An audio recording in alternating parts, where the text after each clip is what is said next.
غار کے اندر تھے، اذ یقول لصاحبہ لا تحزن، اور جب میرا محبوب اپنے ساتھی کو کہہ رہا تھا لا تحزن، غم مت کیجئے۔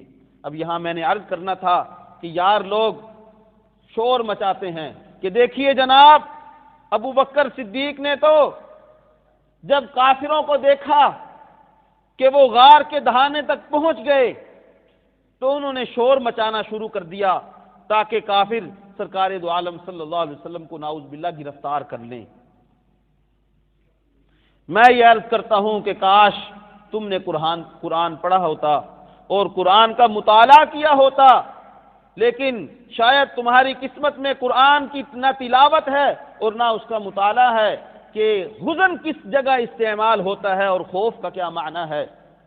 اللہ تعالیٰ نے قرآن کریم کے دوسرے مقامات پر یہ بات واضح انداز میں بیان فرما دی کہ خوف اپنی ذات کا ہوا کرتا ہے اور حزن کسی دوسرے کی ذات کا ہوا کرتا ہے۔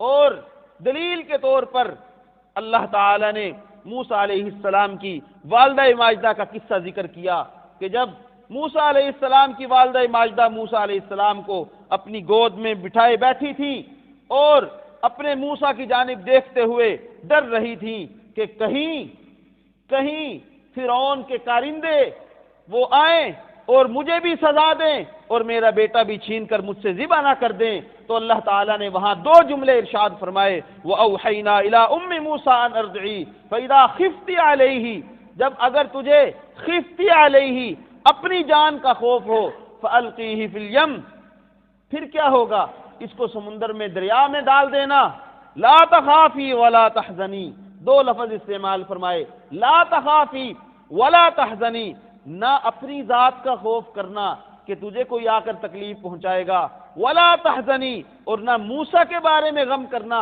کہ کوئی موسیٰ کو آ کر تکلیف پہنچا سکے گا۔ تو خوف اپنی ذات کا اور حزن دوسرے کی ذات کا ہوا کرتا ہے۔ اور ایسے ہی اللہ تعالیٰ نے سورۃ طٰہٰ کے اندر موسیٰ علیہ السلام کا قصہ جب ذکر کیا، وَمَا تِلْكَ بِيَمِينِكَ يَا موسیٰ، موسیٰ آپ کے ہاتھ میں کیا ہے؟ قَالَ هِيَ عَصَايَ، مولا میرے ہاتھ کے اندر یہ لاٹھی ہے، یہ عصا ہے، أَتَوَكَّأُ عَلَيْهَا، اس پر ٹیک لگاتا ہوں، وَأَهُشُّ بِهَا عَلَىٰ غَنَمِي، اور اس کے ذریعے میں درختوں کے پتے جھاڑتا ہوں، وَلِيَ فِيهَا مَآرِبُ أُخْرَىٰ، اور اس کے ذریعے اور بھی بڑے کام انجام دیتا ہوں۔ اللہ نے فرمایا القیہا یا موسیٰ، اے موسیٰ اس عصا کو ڈال دیجئے زمین پر اور پھر اپنے رب کی قدرت کا مظاہرہ کیجئے۔ موسیٰ علیہ السلام نے اپنے عصا کو زمین پر ڈالا، زمین پر ڈالنا تھا، وہ ایک اژدہا بن گیا۔ تو اللہ تعالیٰ نے پھر کہا موسیٰ کو، موسیٰ لا تخف، کیا کہا؟ لا تخف سنعیدها سیرتها الاولی، اس کو پکڑ لو، اپنی ذات کا ڈر مت کرو، خوف مت کرو، ہم اس کو دوبارہ ویسا ہی بنا دیں گے جیسا پہلے یہ عصا تھا، جیسے پہلے یہ لکڑی تھی۔ تو میں عرض کر رہا تھا اللہ تعالیٰ نے خوف کا لفظ اس جگہ ذکر کیا جہاں اپنی ذات کا معاملہ تھا، اور حزن کا لفظ اس جگہ ذکر کیا جہاں دوسرے کی ذات کا معاملہ تھا۔ اب یہاں غور فرمائیں اللہ تعالیٰ نے کیا کہا ہے؟ لا تخف یا لا تحزن، وہ بات سمجھ میں آ رہی ہے کہ نہیں؟ سردی اگرچہ ہے، بات سمجھ میں آ رہی ہے؟ کبھی صبح ہو جائے اور آپ پوچھیں کہ مفتی صاحب وہ زلیخا جو تھی وہ مرد تھا یا عورت تھی، پتہ ہی نہ چلے، ساری رات گزر گئی اور زلیخا کی سمجھ نہ آئے کہ زلیخا مرد تھا یا عورت تھی۔ اور سمجھ میں آ رہی ہے بات؟ سبحان اللہ کہیں۔ اللہ تعالیٰ نے حزن کا لفظ اس جگہ ذکر کیا جہاں دوسرے کی ذات کا معاملہ تھا، اور خوف کا لفظ اس جگہ ذکر کیا جہاں اپنی ذات کا معاملہ تھا۔ جب صدیق اکبر رضی اللہ تعالی عنہ کی حالت کو، دلی حالت کو اللہ نے بیان کرنا چاہا تو یہ بات ارشاد فرمائی، لا تحزن ان اللہ معنا، سرکار دو عالم صلی اللہ علیہ وسلم ساتھ ہیں، اور کفار مکہ غار کے دہانے تک پہنچ چکے ہیں۔ صدیق اکبر کو اپنی ذات کا خوف ہوتا، اللہ تعالیٰ فرماتے لا تخف، اے صدیق مت ڈر، تجھے اپنی ذات کا فکر ہے، اپنی ذات کا غم ہے۔ صدیق اکبر کو اپنی ذات کا غم نہ تھا بلکہ سرکار دو عالم صلی اللہ علیہ وسلم کی فکر تھی۔ تو اللہ نے فرمایا لا تحزن ان اللہ معنا، اے میرے محبوب اپنے یار کو کہہ دیجئے غم کیوں کرتے ہو، اللہ جو ساتھ ہے ہمارے۔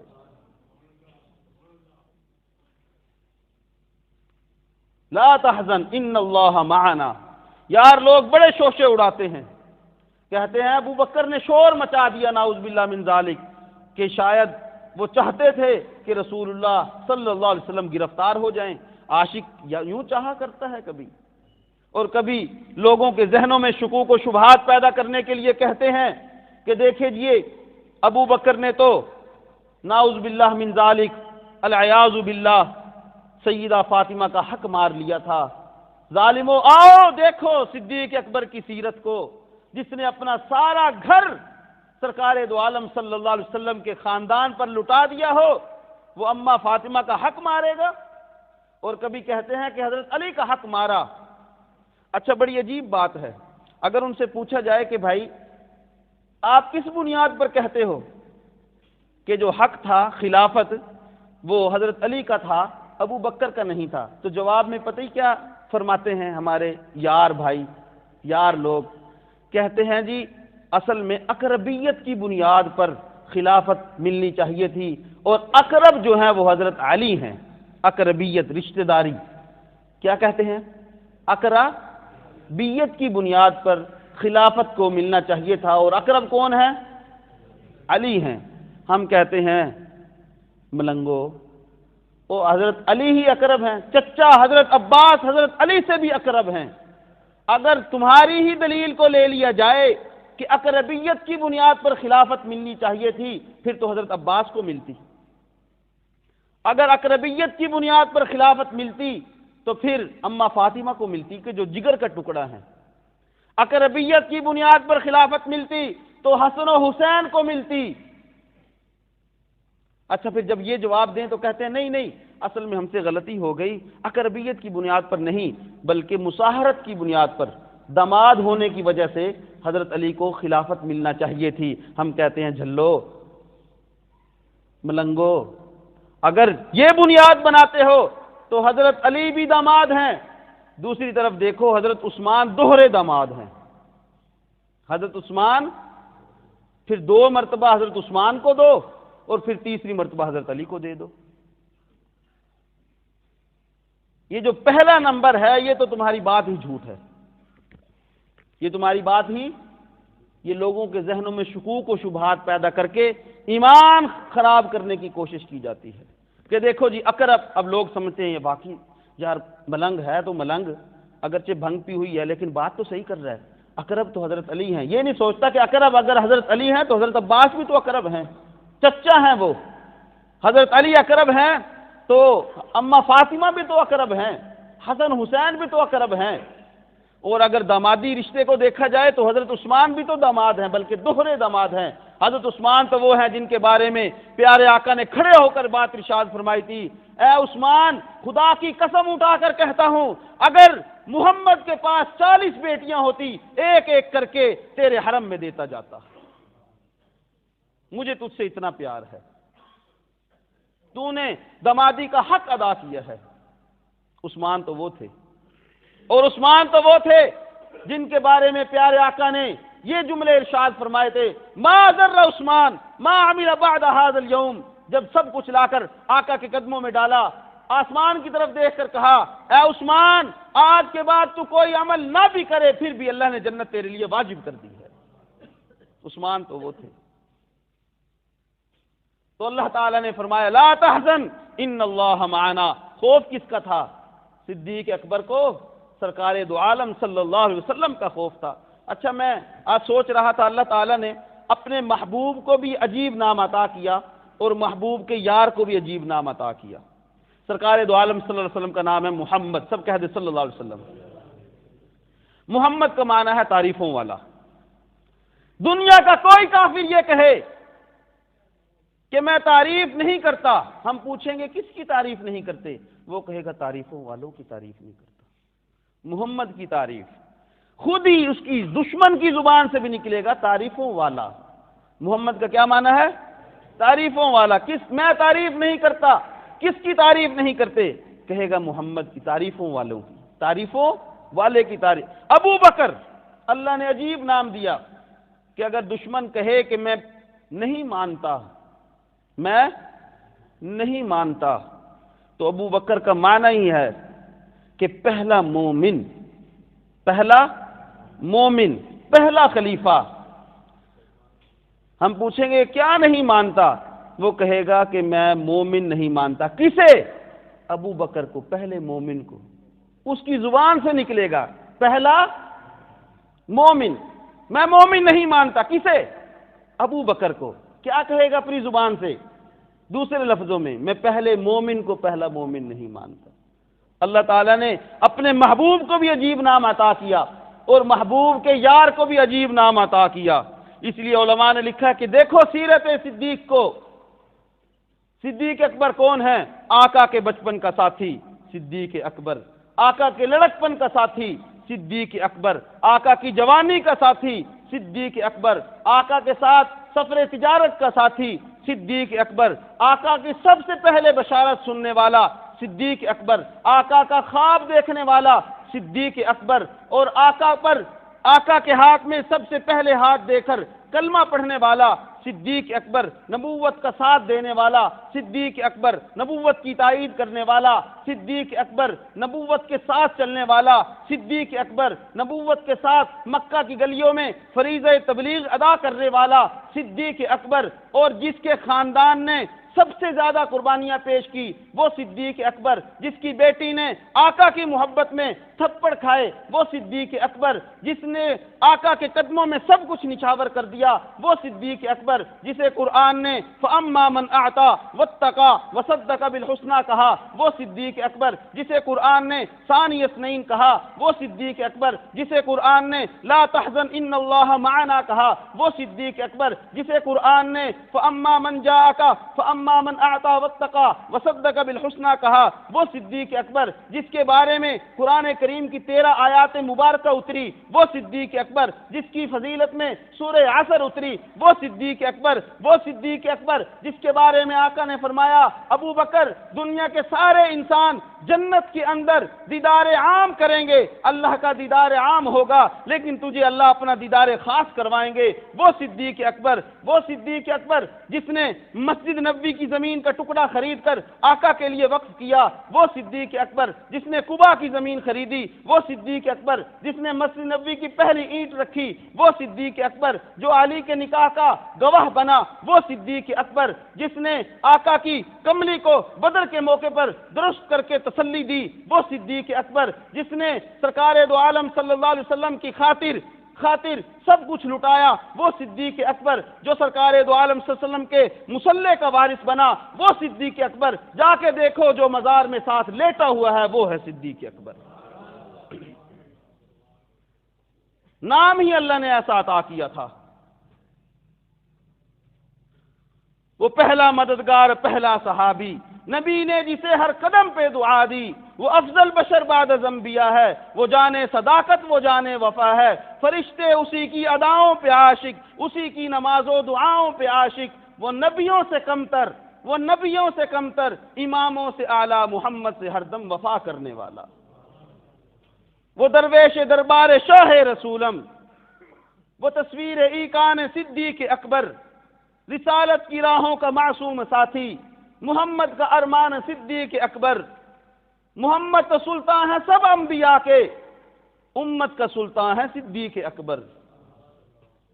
تیری صداقت پہ کیسے کس کو کلام ہوگا کہ بعد نبیوں کے دونوں عالم میں اونچا تیرا مقام ہوگا، علی مقتدی تو اس کا بھی امام ہوگا، نبی کا روزہ ہے جس کا مدفن، رشک عالم ہے جس کا مسکن، خدا کی جنت بھی جس کو ترسے وہ کتنا ذی احترام ہوگا۔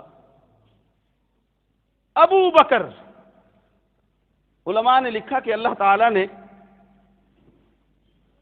ابراہیم علیہ السلام کا امتحان لیا۔ کس کا امتحان لیا؟ ابراہیم علیہ السلام کا امتحان لیا۔ امتحان میں کامیابی پر خلیل اللہ کا لقب عطا کیا۔ خلیل کسے کہتے ہیں؟ دوست کو۔ ابراہیم علیہ السلام کا امتحان لیا اور کامیابی پر کیا لقب عطا کیا؟ خلیل۔ اب سرکار دو عالم صلی اللہ علیہ وسلم کے خلیل صدیق ہیں، اللہ کا خلیل ابراہیم ہے۔ اب ذرا غور فرمائیں، مطابقت دیکھیے، اللہ نے اپنے خلیل کا امتحان لیا، سرکار دو عالم صلی اللہ علیہ وسلم نے اپنے خلیل کا امتحان لیا. رب ذوالجلال نے امتحان پہ کامیابی پر خلیل کا لقب عطا کیا. سرکار دو عالم صلی اللہ علیہ وسلم نے ابو بکر کو کامیاب ہونے پر خلیل کا لقب عطا کیا. اللہ تعالی نے اپنے ابراہیم کو قرآن کریم میں اواہ حلیم کہا کہ میرا ابراہیم بڑا بردبار ہے، بڑا رحیم ہے. اور ادھر آئیے سرکار دو عالم صلی اللہ علیہ وسلم نے اپنے خلیل کو ارحم امتی بی امتی ابو بکر کہا کہ امت میں سب سے زیادہ رحیم میرا ابو بکر ہے. قرآن کریم میں اللہ تعالی نے اپنے خلیل کو صدیق النبیہ کہا کہ یہ صدیق ہے، میرا ابراہیم صدیق ہے. ادھر آئیے سرکار دو عالم صلی اللہ علیہ وسلم نے اپنے خلیل کو انت صدیق کہا کہ ابو بکر تو میرا صدیق ہے. اللہ تعالی نے اپنے ابراہیم سے امتحان لیتے ہوئے کہا ابراہیم تو میرا خلیل ہے، جان پیش کر دے. عرض کیا میری جان یہ آگ میں حاضر ہے. اللہ تعالیٰ کے محبوب کے سرکار دو عالم صلی اللہ علیہ وسلم نے اپنے خلیل سے اپنے دوست سے امتحان لیا. عرض کیا اللہ کے محبوب میری جان بھی حاضر ہے، غار میں حاضر ہے. اس غار کا تذکرہ بھی قرآن میں، اس نار کا، اس آگ کا تذکرہ بھی قرآن میں، لیکن دیکھیے وہ آگ موجود نہیں ہے، غار اب بھی موجود ہے. اللہ تعالی نے اپنے خلیل کو کہا ابراہیم مال پیش کر. سرکار دو عالم صلی اللہ علیہ وسلم نے اپنے خلیل کو کہا صدیق میرے خلیل مال پیش کر. دونوں نے مال پیش کیا. اللہ نے اپنے خلیل کو کہا میرے خلیل تو بابل چھوڑ کر مکہ آ جا. رسول اللہ نے اپنے خلیل کو کہا آپ مکہ چھوڑ کر مدینہ آ جائیے. جہاں اللہ کا خلیل پہنچا وہاں بیت اللہ بن گیا، اور جہاں رسول اللہ کا خلیل پہنچا وہاں راز الجنہ بن گیا. مطابقت ہے یہ علماء نے بیان کی، مطابقت. جب سرکار دو عالم صلی اللہ علیہ وسلم کا وصال ہوا بڑی عجیب حالت تھی. سب سے پہلے دلاسا دینے والے صدیق اکبر رضی اللہ تعالیٰ عنہ. صحابہ کی حالت یہ تھی، مولانا ابوالکلام رحمہ اللہ تعالیٰ نے عجیب نقشہ کھینچا تھا کہ جو کھڑا تھا کھڑا رہ گیا، جو بیٹھا تھا اسے کھڑا ہونے کا یارہ نہ ہوا. اور کچھ صحابہ پاگلوں کی طرح جنگل کی طرف دوڑ پڑے، اور کسی نے ہاتھ آسمان کی طرف بلند کر کے آواز لگا دی مولا جن آنکھوں سے آقا کا دیدار کیا کرتا تھا اب وہ ہستی نہیں رہی، یہ آنکھوں کی بینائی ہم سے واپس لے لیجئے. اور کوئی تو صدمے سے مر گئے. عمر نے تلوار نکال لی کہ اگر کسی نے کہا کہ اللہ کے رسول دنیا سے رخصت ہو گئے ہیں میں اس کا سر قلم کر دوں گا. وہ ابو بکر تھے جنہوں نے کھڑے ہو کر ساری امت کو دلاسا دیا اور نیابت کا حق ادا کیا اور سرکار دو عالم صلی اللہ علیہ وسلم کے مشن کو آگے جاری کر دیا. وہ صدیق اکبر تھے. اور علماء نے لکھا کہ آقا کے بعد صرف 2 سال 11 مہینے اور چند دن زندہ رہے. لاغر ہو گئے تھے آقا کے صدمے میں دنیا سے جانے کے بعد. سب کو دلاسا تو دے دیا لیکن اپنے دکھی دل کو دلاسا نہ دے سکے. روزانہ چھپ چھپ کر روتے تھے.